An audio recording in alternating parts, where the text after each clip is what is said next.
আসসালামু আলাইকুম। সন্ধে ৭টা। বাংলাদেশ বেতার খুলনা। খবর পড়ছি ইফাত সানিয়া ন্যান্সি। আইন, বিচার ও সংসদ বিষয়ক মন্ত্রী মোহাম্মদ আসাদুজ্জামান বলেছেন, বিচার বিভাগে অনেক সমস্যা রয়েছে। বিচার বিভাগের সবচেয়ে বড় সংকট হল মানবিক মূল্যবোধ সম্পন্ন বিচারকের অভাব। আমি যদি বিচারকে পেশা হিসেবে বেছে নিই, তাহলে আমাকে ধরে নিতে হবে আমি আর 10টা চাকরির মতোই চাকরি করতে আসিনি।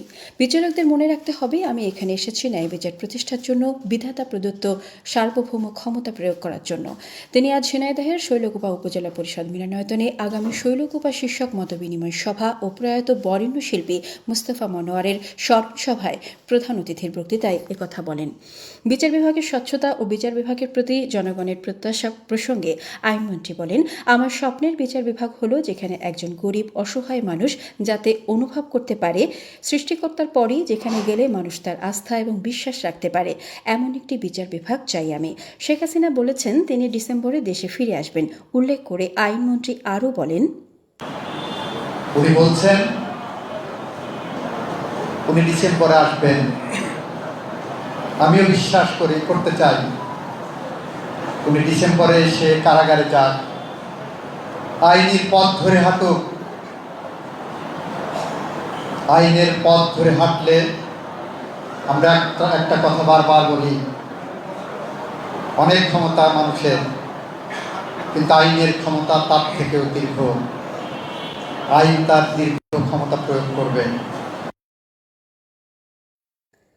জেলা প্রশাসক মোহাম্মদ নোমান হোসেন, পুলিশ সুপার মিয়া মোহাম্মদ আশিস বিন হাসান, শৈলকুপা উপজেলা নির্বাহী কর্মকর্তা, উপজেলা বিএনপির সাধারণ সম্পাদক সহ জেলা প্রশাসন, পুলিশ প্রশাসন, বিভিন্ন রাজনৈতিক দলের নেতাকর্মী ও সমাজের নানা শ্রেণী পেশার প্রতিনিধিরা এ সময় উপস্থিত ছিলেন।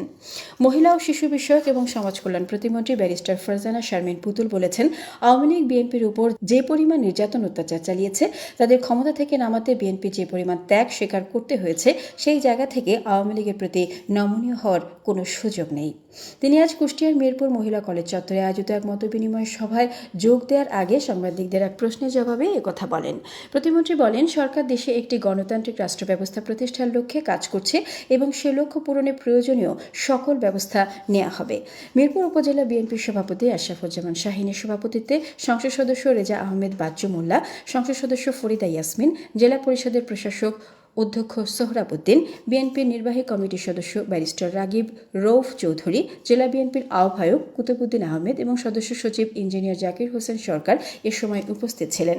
এর আগে প্রতিমন্ত্রী মিরপুর উপজেলার আমলা সদরপুর মাধ্যমিক বিদ্যালয় অডিটোরিয়ামে প্রথম থেকে পঞ্চম শ্রেণী পর্যন্ত ৩৬০ জন শিক্ষার্থীদের মধ্যে বৃত্তি, ক্রেস্ট ও সনদ প্রদান অনুষ্ঠানে প্রধান অতিথি হিসেবে যোগ দেন।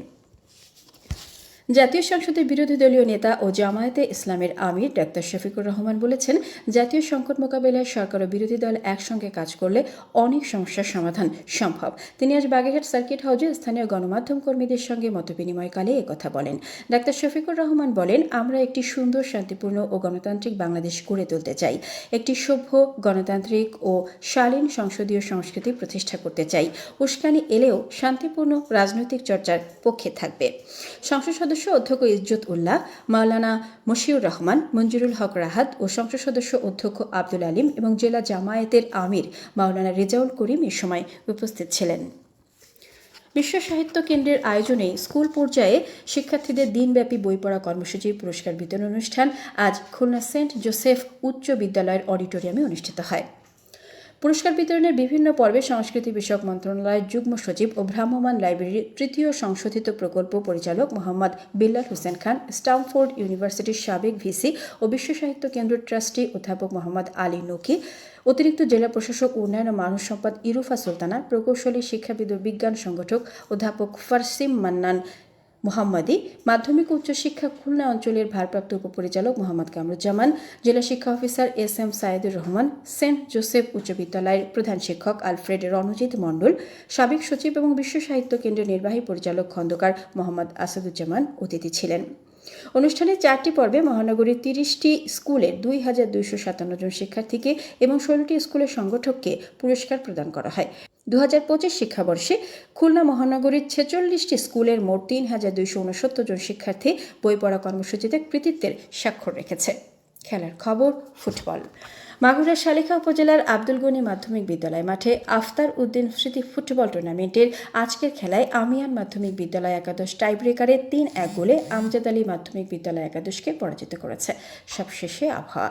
আজ রাত 1টা পর্যন্ত পূর্বাভাসে বলা হয়েছে বরিশাল, পটুয়াখালী, নোয়াখালী, কুমিল্লা, চট্টগ্রাম ও কক্সবাজার অঞ্চলে দক্ষিণ অথবা দক্ষিণ পূর্ব দিক থেকে অস্থায়ীভাবে ঘন্টায় 45 থেকে 60 কিলোমিটার বেগে দমকা অথবা ঝোড়ো হাওয়া বয়ে যেতে পারে। সেই সঙ্গে বৃষ্টি অথবা বজ্রসহ বৃষ্টিপাতের সম্ভাবনা রয়েছে।